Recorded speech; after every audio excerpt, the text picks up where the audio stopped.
किसान भाई साहब, 1947 में इंडिया तकसीम हुआ और पाकिस्तान बना। आपने खुद अमृतसर से फैमिली के साथ हिजरत की। पाकिस्तान में आप 60 साल से ज़्यादा अरसा हो गया है सियासत कर रहे हैं। आज आप क्या समझते हैं कि अगर अंग्रेज़ चाहते तो तकसीम के दौरान होने वाली कत्ल गारत से बचा नहीं जा सकता था? मियाँ साहब नेचुरली अंग्रेज़ हुक्मरान था। अगर वो कंट्रोल करता तो कत्लेआम और रेप, अगवा रोका जा सकता था। लेकिन अंग्रेज़ के अलावा भी ज़िम्मेदार हैं, क्योंकि कांग्रेस भी हुक्मरान रही और उस वक्त हुक्मरान भी थी। मुस्लिम लीग भी हुक्मरान रही, कभी इस्तीफ़े देते थे तो कभी हुक्मरान हो जाते थे। ये सारे मिल के अगर चाहते तो कोई कत्लेआम ना होता, कोई अगवा ना होता, कंट्रोल हो जाता है जी, आराम से हिजरत होती। क्योंकि हिजरत होनी थी, क्योंकि ये डिवीज़न जो है मज़हब की बुनियाद पे हुई, और जो खित्ता मज़हब की बुनियाद पे तकसीम हो वहाँ लोग लड़ते हैं मज़हब के नाते। तो इसलिए मैं ये समझता हूँ कि अंग्रेज़ ने तो इसलिए ये कत्लेआम करवाया कि वो चाहते थे कि हिंदू मुसलमान ये आपस में अब लड़ते रहें, ये ना हो कि कल को फिर इकट्ठा हो जाएं। और जिस मकसद के तहत अगेंस्ट रूस, सोवियत यूनियन उसने मुल्क बनाया था, हैं जी, वो उसका मकसद फेल हो जाए, इसलिए अंग्रेज़ ने ये करना था। मैं ये समझता हूँ कि कांग्रेस को भी सोचना चाहिए था, मुस्लिम लीग को भी सोचना चाहिए था कि ये हम ना करें, ताकि कम से कम आइंदा के लिए मुसलमान और हिंदू जो हैं आपस में इकट्ठे मिल तो सकें, तिजारत करें, आपस में रह तो सकें, मुल्क अलहदा-अलहदा रखें। तो इसलिए इसकी ज़िम्मेदारी मैं खाली अंग्रेज़ पे नहीं डालता, मुस्लिम लीग और कांग्रेस पे भी डालता हूँ। किसान भाई साहब, तकसीम हो गई, कत्लो गारत हो गई, जो भी उस वक़्त ज़िल्लत लोगों को सहना पड़ी, सही। पाकिस्तान बनने के बाद आप क्या समझते हैं कि आम पाकिस्तानी को क्या फ़ायदा मिला है? मियाँ साहब, जो पाकिस्तानी बन गए हिजरत के नाते, एक तो पाकिस्तानी वो थे कि जो ऑलरेडी मौजूद थे पाकिस्तान में, तो जो वहाँ से आए हिजरत करके, वो इस शौक़ में आए थे मियाँ साहब कि हमें वहाँ पर हकूक़ मिलेंगे। हम नए मुल्क में जा रहे हैं, जो ये मज़हब की बुनियाद पे बना रहे हैं, वादे किए हुए थे, हम आपको माशी तौर पे खुशहाल रखेंगे, आपको मकान मिलेंगे, आपके बच्चों को रोटी मिलेगी, आपके बच्चों को तालीम मिलेगी। 5-10% लोग जो मुक़्तदर थे, जो यूनाइटेड इंडिया में भी अमीर थे, उन्होंने हिजरत करके आके हिंदुओं की जायदादें जो बहुत छोड़ गए थे वो संभाली। जो गरीब लोग आए थे कि मकान मिल जाएगा, वहाँ पर रहेंगे, वो अभी तक मियाँ साहब 75 साल हो गए हैं। आप कराची चले जाएं, कोई मच्छर कॉलोनी है, कोई भैंस कॉलोनी है, वहाँ खैमों में लोग रहते हैं। इसलिए यहाँ महकमा बहालियात है अभी तक कि जहाँ पर आपस में लड़ रहे हैं लोग कि इस कमरे में जो हम रह रहे हैं 4 फैमिली, वो कहता है मेरा है, वो कहता है मेरा है। जब यहाँ पर केसेस चल रहे हैं, ये महकमा बहालियात मेरे दफ्तर के सामने है। इंडिया का मुझे जिक्र करना पड़ेगा, उन्होंने तो ये 1950 में ख़त्म कर दिया था कि जो मुसलमान छोड़ गया उसका हिंदू मालिक नहीं होगा, रियासत मालिक होगी। लेकिन हमने ये काम जारी रखा, इसलिए जारी रहा कि वो जायदाद जो थी वो यहाँ के मुक़्तदर अमीर लोग जो हिंदुस्तान से आए थे और जो यहाँ के लोकल थे, उन्होंने जाल साजी से वो अलॉट कराए। हालांकि बड़े बड़े लोग, मैं नाम क्या क्या लूँ, जिन्होंने जिनकी लंबी लंबी जायदादें हैं, वो यहाँ के लोकल थे। जब पाकिस्तान बना उनके पास अपना मकान भी नहीं था। इस वक्त उनके पास महल्ले के महल्ले हैं उनके नाम पर। इसलिए मैं ये समझता हूँ हिजरत के बाद आज तक उन लोगों को जो यहाँ हिजरत इस नाते आए थे कि हमें हकूक़ मिलेंगे, उन्हें भूख मिली है। और अब पाकिस्तान जो है इस वक्त इस हालत में है कि डिफ़ॉल्ट के हालत में है। और बच्चे सड़कों पे घूम रहे हैं, उन्हें तालीम नहीं मिल रही, ना तालीम मिल रही है, ना रोटी मिल रही है, ना उनके कोई हकूक़ हैं। तो इसलिए ये अगर आप ये कहें कि जी ये तो फिर जो पाकिस्तान के ख़िलाफ़ बात है, पाकिस्तान के ख़िलाफ़ बात नहीं है। पाकिस्तान बना इसलिए था कि लोगों को उनके हकूक़ देंगे, हैं जी, वो नहीं दे सके। इसलिए आज तक लोग रुल रहे हैं, मईशत के बगैर, खाने के बगैर, तालीम के बगैर, मकान के बगैर। तो उनकी जो माइग्रेशन हुई, जो उनके जज्बात थे, जो उन्होंने कुर्बानियाँ, ख़ानदान पूरे के पूरे उन्होंने कत्ल करवाए थे कि हम जाएंगे और एक मॉडल पाकिस्तान में, वो नाकाम हुए। और आज वही लोग सुखी हैं जो उस वक़्त चंद % लोग जागीरदार थे, जिनके पास दौलतें थी, जिन्होंने हिंदुओं की भी फिर संभाल ली। वो बेपनाह अमीर हो गए। जो वहाँ से आए थे गरीब थे, वो बेपनाह पहले से भी गरीब हुए और अब भी गरीब से गरीब तर होते जा रहे हैं। और दो तबके पैदा हो गए हैं, एक वो जो गरीब तरीन और एक वो जो अमीर तरीन। तो इसलिए पाकिस्तान ऐसी जगह पर पहुंच गया है कि अब आपका वज़ीर आज़म वो मीटिंगें अटेंड करता जाकर कि जो यूएनओ ने गरीब तरीन मुल्कों के लिए बुलाई हुई हैं कि इनको, वो अमीर तरीन मुल्कों को कहते हैं रोटी दो, क्योंकि ये अभी आपका वज़ीर आज़म अटेंड करके आया वो मीटिंग। इसलिए मैं ये समझता हूँ कि जिस मकासद के तहत मुल्क बनाया गया था वो मकासद पूरे नहीं हुए और गरीब जो है उनको कुछ नहीं मिला, फेल हो गए वो बेचारे और वो रो रहे हैं। इसलिए मैं ये समझता हूँ कि आपका सवाल जो है कि इन्हें मिला, कुछ नहीं मिला। वही सब आपकी फैमिली ने भी हिजरत की, क्या आपकी फैमिली ने इस वजह से हिजरत की थी कि पाकिस्तान में उन्हें तरक्की के, खुशहाली के बेहतर मौके मिलेंगे? मियाँ साहब, हमने तो हिजरत की थी तो मेरे वाले साहब एजुकेटेड नहीं थे, दुकान थी उनकी लेदर की, वहाँ पर फसादात हो रहे थे। अगर वहाँ हम बैठे रहते तो सारी फैमिली कत्ल हो जाती। हमारा तो ये मकसद नहीं था कि हम यहाँ से माइग्रेट करके जाएंगे और वहाँ जाके हम लूट डाल देंगे, हमें बहुत कुछ मिल जाएगा। तो इसलिए हमें तो, हमारी तो मजबूरी थी कि हम यहाँ अभी रह नहीं सकते। मैंने बार बार कहा, फिर कह रहा हूँ कि मेरे वालिद साहब ने मेरी वालदा को कहा कि 2-3 महीने में ये फसादात ख़त्म हो जाएंगे, हम वापस आ जाएंगे। यहाँ पर तो मियाँ साहब 50-60% लोग वो माइग्रेट करके आए थे जिनका ख्याल था कि हम, ख़ास तौर पर पंजाब से, कि हम वापस चले जाएंगे। आपने कहा था कि लोग जिन्होंने हिजरत की इस वजह से की क्योंकि उनके साथ वादे किए गए थे कि उनको बहुत अच्छे तरक्की के मौके मिलेंगे। तो अभी आप कह रहे हैं कि मियाँ साहब, मैं वही अर्ज कर रहा हूँ कि पंजाब में कारोबार था, कुछ मुसलमानों के पास भी कारोबार था।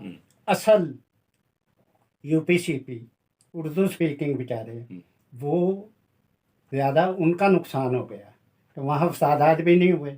और उनका ख्याल था कि हम जिस मुल्क में जा रहे हैं वो एक मॉडल मुल्क है, मजहबी नुक्ता निगाह से और मईशत के नुक्ता निगाह से, और वहाँ पर मकानात भी मिलेंगे, वहाँ बच्चों की को तालीम भी मिलेगी, हम वहाँ पर तरक्की करेंगे। वो इस नीयत से आए थे, उन्हें कुछ नहीं मिला और ना मिलने का यहाँ तक हालत है। मियाँ साहब, कराची चले जाएं तो बंदे को तकलीफ़ होती है उन्हें देख के, टेंटों में रहते हुए। वो हिजरत करके आए थे, अभी तक कोई भैंस कॉलोनी में बैठा है, कोई मच्छर कॉलोनी में बैठा है। वहाँ पर हालत देखें, वहाँ क्या हालत है लोगों की। ये सब, ये जो लोग UPCP से आए, ये बात आम है, हकीकत है कि वो जब पार्टीशन के दौरान माइग्रेशन हुई थी तो उस दौरान नहीं आए, ये बहुत बाद में आया। लियाकत अली खान ने शायद इनको लाने में, मैं टोक रहा हूँ कि ये 60 तक 65 तक आते रहे, 65 तक आते रहे। अब सवाल ये है कि पाकिस्तान जब बना तो एक ही साल के अंदर यहाँ पे कई लोग ऐसे थे जो पाकिस्तान से वापस इंडिया में चले गए, कुछ लोग इस पाकिस्तान को छोड़ के दूसरे मुल्कों में चले गए। बहुत से लोगों को अंदाज़ा हो गया था कि ऑल इंडिया मुस्लिम लीग की क़यादत है या जो इंतज़ामी सेटअप है, इसमें अहलियत नहीं है कि पाकिस्तान बेहतर तौर पे चलेगा।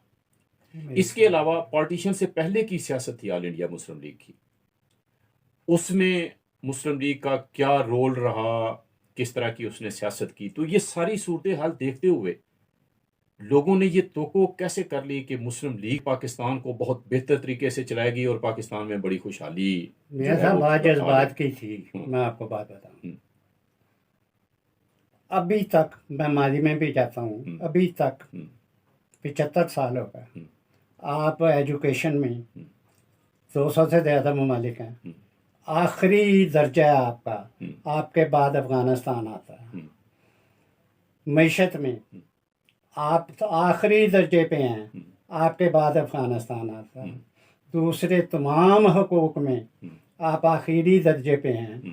वही हालत है पाकिस्तान बनने से पहले मुस्लिम लीग की थी। हम्म। इनके पास कोई क़यादत नहीं थी। हम्म। जब पाकिस्तान बन गया और इन्होंने हुकूमत संभाल ली, हम्म। तो वो लोग, गरीबों को तो समझ नहीं थी, लोग तो वहाँ पर मुसलमान इंडिया में भी अनपढ़ था, अनएजुकेटेड था। हम्म। यहाँ भी आया तो अनएजुकेटेड था, हम्म। अभी तक अनएजुकेटेड हैं हम। हम्म। उन्होंने जो वहाँ से कुछ पढ़े लिखे अमीर लोग हिजरत करके आए, उन्होंने जो मुस्लिम लीगीज को हुकूमत करते देखा और उन्हें ये समझ लग गई कि इनको मुल्क मिल गया है चलाने के लिए, ये तो एक ज़िला नहीं चला सकते, ना इन्हें ये पता है कि हमसायों से कैसे रहना है, ना इन्हें ये पता है कि फॉरेन पॉलिसी क्या है, ना इन्हें ये पता है कि मईशत क्या है। मज़हब इस्लाम करते हैं, इन्हें ये भी नहीं पता कि इस्लाम को किस तरीके से नाफज करना है। वो लोग समझदार थे। मैं आपको बात बताऊं, हिंदू जो सरमायादार था वो यहाँ रहना चाहता था, है जी। उन्होंने देखा कि यहाँ तो फिरका वारियत हिंदू मुसलमान फसाद था, तो उन्होंने लगे वो इंडिया चले गए। और जो मुसलमान थे यहाँ पर समझदार, वो पाकिस्तान छोड़ के इंडिया तो ना गए, क्योंकि वहाँ तो उनका नहीं था कोई, वो दूसरे ममालिक में चले गए। और ये हालत है सरमायादार की, क्योंकि मुसलमान सरमायादार नेशनलिस्ट नहीं है मियाँ साहब, अपॉर्चुनिस्ट है। इंडिया के पास नेशनलिस्ट सरमायादार था टाटा बिरला, वहाँ का जो सरमायादार था मुसलमान, वो चाहता था एक मुल्क के हमें मुल्क मिल जाए पाकिस्तान, वहाँ हम टाटा बिरला बन जाएं, हैं जी। ना उनमें अहलियत थी, ना वो टाटा बिरला बने। टाटा बिरला बनने की बजाय वो मुल्क छोड़ गए। आजकल इतने वो अपॉर्चुनिस्ट हैं, आजकल वो बांग्लादेश में जाके इंडस्ट्री लगा रहे हैं। इसलिए मियाँ साहब आपकी प्रॉब्लम ये है कि आपके पास ना यहाँ के शहरी नेशनलिस्ट हैं, ना यहाँ के सरमायादार नेशनलिस्ट हैं, ये ज़्यादातर अपॉर्चुनिस्ट हैं, इनकी आइडियालॉजी कोई नहीं। इसलिए जितना सरमायादार है यहाँ से भाग गया है, कोई बांग्लादेश चला गया है, कोई कहीं चला गया है। पाकिस्तान में अब इन्वेस्टमेंट भी करने को तैयार नहीं है कि जी सरमायादार इकट्ठे हो गए, वो जी चीफ ऑफ स्टाफ को मिले, वो जी फलां को मिले। ये सरमायादार नहीं, ये दुकानदार है जो 100 रुपए की चीज़ 1000 रुपए की बेचते हैं।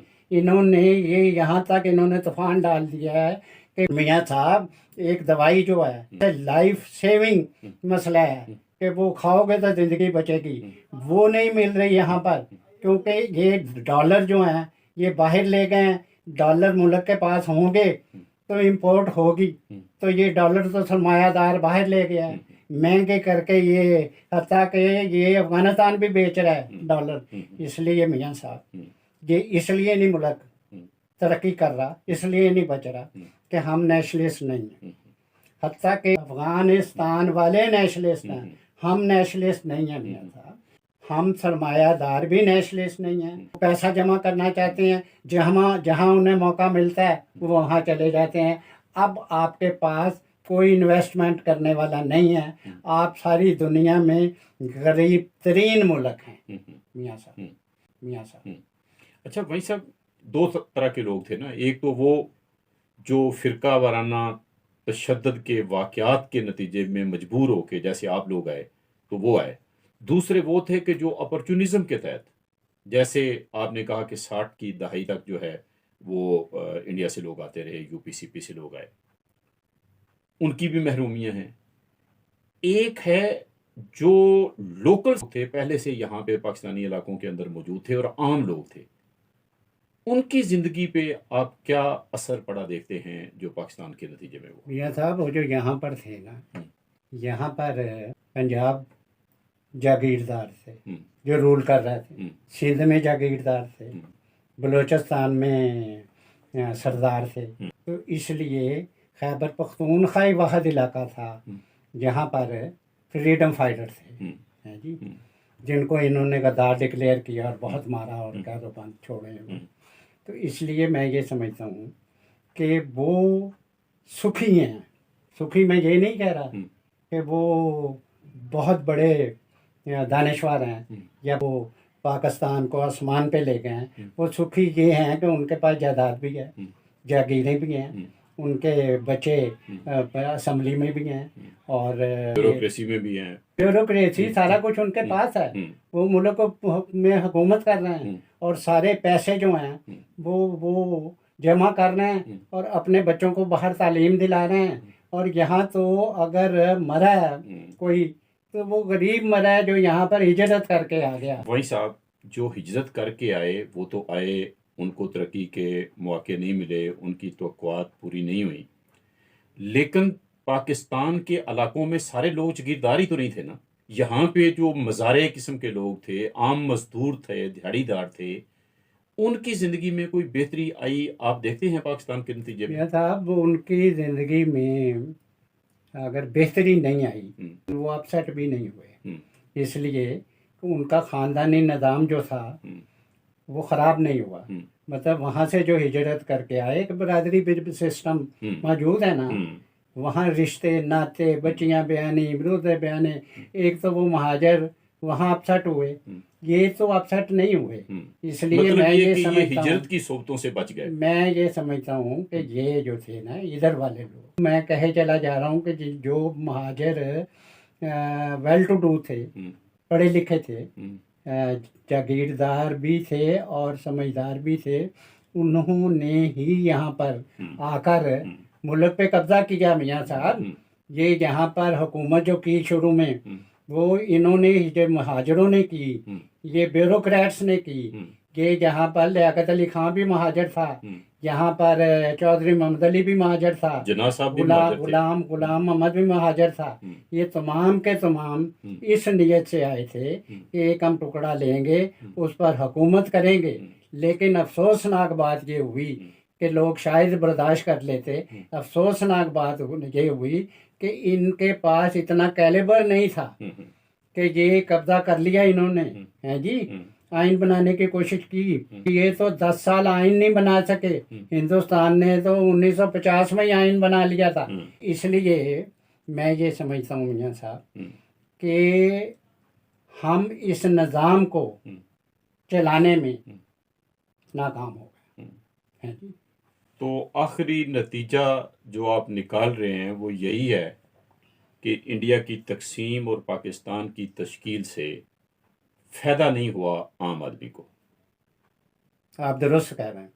आम आदमी का यहाँ पर 20% लोगों का फ़ायदा हो गया बहुत, 80% लोगों का नुकसान हुआ। वो जलील हुए, गरीब हुए, बग़ैर तालीम के रहे, वो जागीरदारों के ग़ुलाम भी रहे, वो मज़ारे भी रहे। वो अभी तक ये सिलसिला चल रहा है। इसलिए ये खिता 20% लोगों के लिए है, 80% गरीबों के लिए नहीं है, और 80% लोग जो है इस खिते में आके जलील हुए।